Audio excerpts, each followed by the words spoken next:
if you're considering getting married, maybe don't.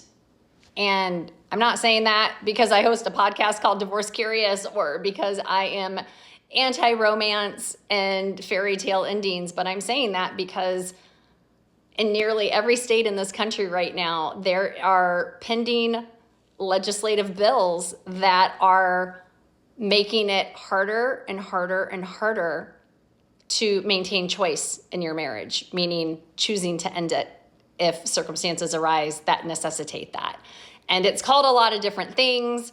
Some of the bills are requiring things like now you have to have a final hearing and you have to bring a witness to attest to the irretrievable breakdown in your marriage. And some of the bills are requiring mandatory counseling or mandatory faith-based counseling. Some of them are changing the rules of the game on the front end of, okay, well, now we're going to require or we're going to reward covenant marriage versus traditional marriage. We're going to incentivize having faith-based counseling prior to getting married. And we're going to penalize people who don't do things with a traditional family structure as defined in some previous well-circulated documents. So all that to say, and this breaks my heart, honestly, as a mom to a daughter who is getting to the age, she's an adult now, and she's contemplating what the rest of her life path is going to look like. And for her, marriage has always been part of that plan, and having a family and having that experience, that celebration, creating that life. And we're kind of rethinking that now.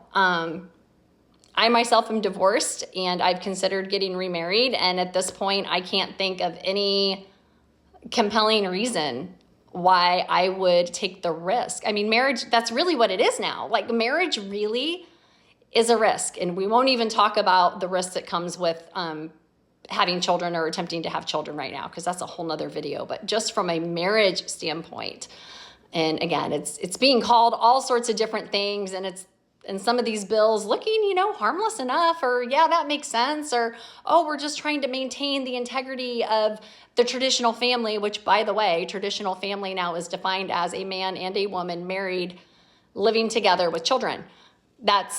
And it is a defend traditional marriage at all costs mentality. We're already seeing it executed. There were bills and legislation prior to the change in administration.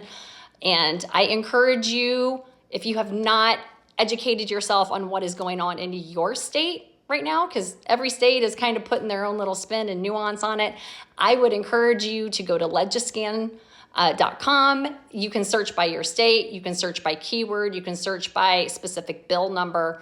But at this point, pretty much every state in the country is doing some sort of legislative finagling to try to make it harder to have the option of divorce should you need it. So if you are considering getting married, I'm not here to throw water on your celebration or your happiness, but it is one of those things that there is very real risk. And I can attest, ask any person, male or female, that has been married and divorced, and they will emphatically agree that the person that you marry is not the same person that you divorce.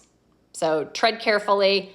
I'd love to know how the bills in your state are coming through, what language you're seeing, if it's changed your opinion on if you would get married or maybe remarried if you've already gone through marriage and divorce once. And it just feels so counterproductive if the goal is to really, increase birth rates and create more healthy, stable families. This seems completely counterintuitive to making that happen by amplifying the risk of being trapped and having less options, regardless of circumstances. So let me know.